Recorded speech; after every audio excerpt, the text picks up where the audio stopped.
होता है जब कैंसल कल्चर बुलिंग में तब्दील होने लग जाता है।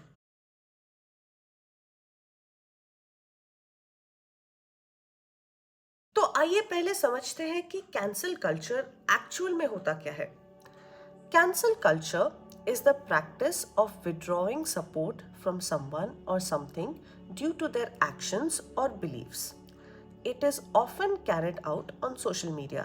The phenomenon or practice of publicly rejecting, boycotting, or ending support for a particular person or groups because of their socially or morally unacceptable views or actions.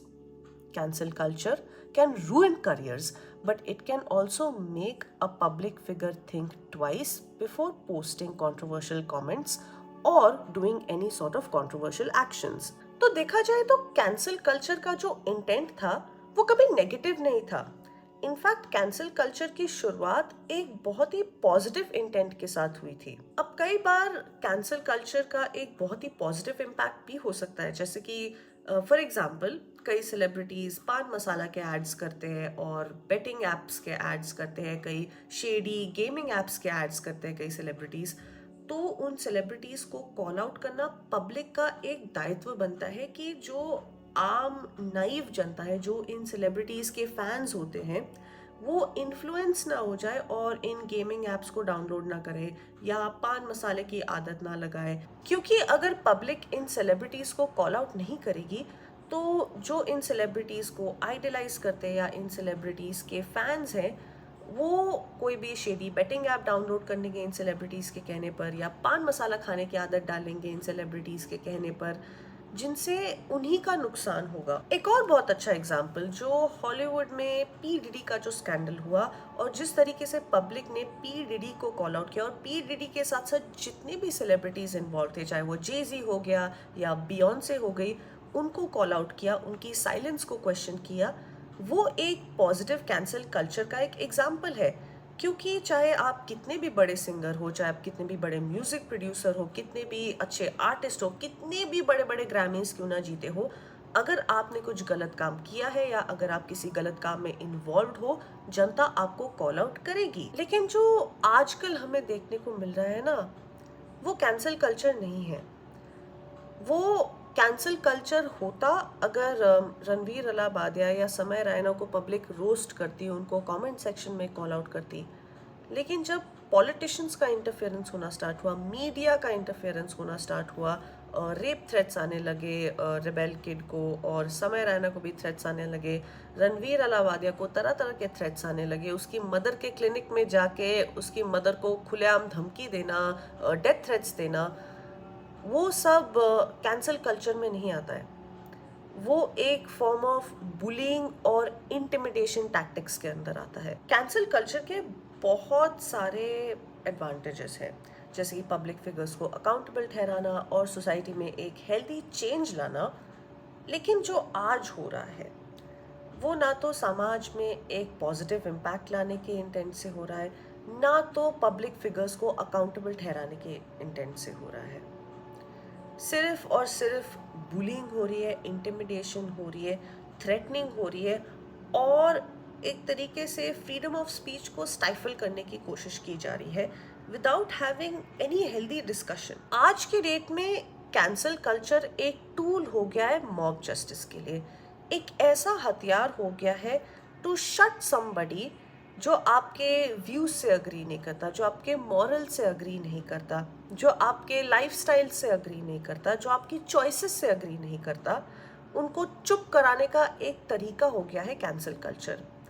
Cancel culture आज की date में एक us versus them divisive mentality create करने की कोशिश कर रहा है, ना कि समाज में एक हेल्दी पॉजिटिव चेंज की ओर स्ट्राइव करने की। फिर इन सब चीज़ों से पता है क्या होता है, कंटेंट की और फ्रीडम ऑफ स्पीच की तो मौत हो ही जाती है, साथ ही साथ अगर किसी इंसान का अलग व्यू पॉइंट है या सच कहना है किसी भी इंसान को किसी भी इशू पे, कई चीज़ें होती है जिन पे you have to call a spade, वो चीज़ भी सामने वाला नहीं कर पाता है क्योंकि एक मन में डर बैठ जाता है कि लोग क्या कहेंगे, कोई मुझे अटैक ना कर ले, कोई मुझे नुकसान ना पहुंचाए, कोई मेरी फैमिली को तंग ना करे। अब हम लोग बियर बाइसेप्स की सिचुएशन तो देख ही सकते हैं, चाहे हम लोग बियर बाइसेप्स को कितना भी ओवररेटेड बोले, क्रिंज बोले, वॉनबी बोले, फेक बोले, जो भी बोले, बियर बाइसेप्स के व्यू से हम लोग डिसएग्री ही क्यों ना करते हो, लेकिन the fact of the matter is that कि बियर बाइसेप्स ने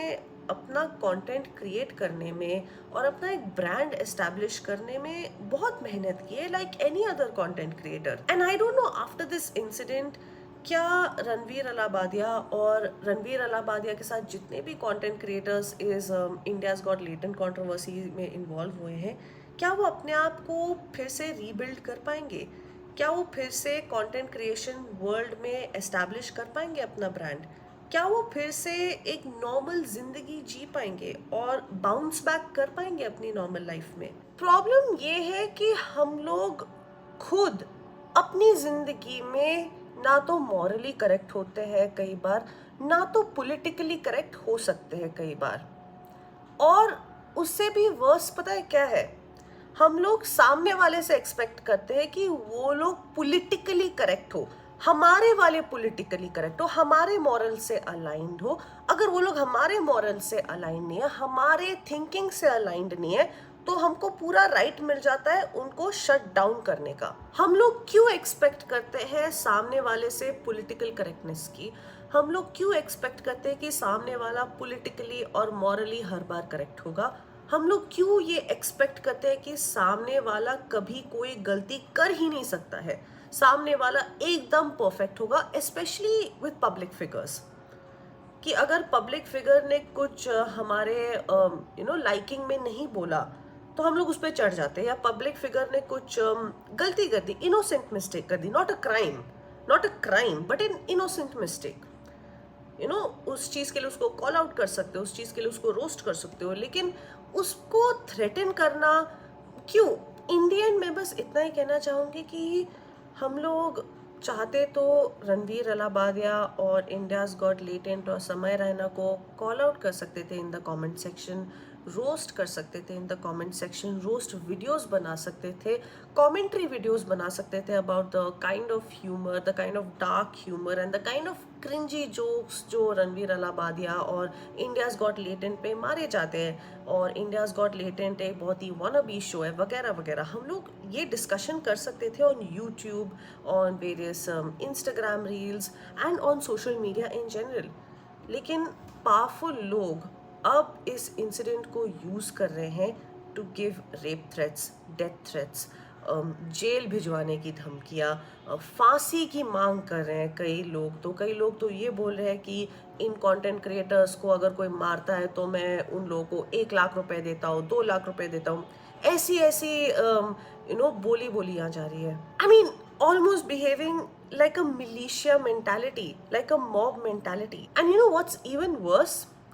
जो एक्चुअल क्रिमिनल्स हैं, जो एक्चुअल में क्राइम करते हैं या जो अपने क्राइम्स को इंटरनेट पे ग्लोरीफाई करते हैं, उनको बिग बॉस पे एंट्री मिल जाती है, उनको म्यूजिक वीडियोस के ऑफर्स आते हैं, उनको इलेक्शन लड़ने का मौका मिलता है, और पब्लिक एक्चुअली में जाती है ऐसे लोगों को वोट करने। मतलब वो लोग आपके देश के एमपीज और एमएलएस बन जाते हैं and nobody bats an eyelid. लेकिन अगर किसी ने एक लेम सा जोक मार दिया तो उस पर पता नहीं क्या क्या नहीं होता है, सीबीआई की रेड हो जाती है, एफआईआर हो जाते हैं, कोर्ट केस हो जाते हैं, मीडिया ट्रायल तक चलता है। So that's it. उम्मीद करती हूँ कि आपको मेरा ये एक रैंट वीडियो पसंद आया होगा।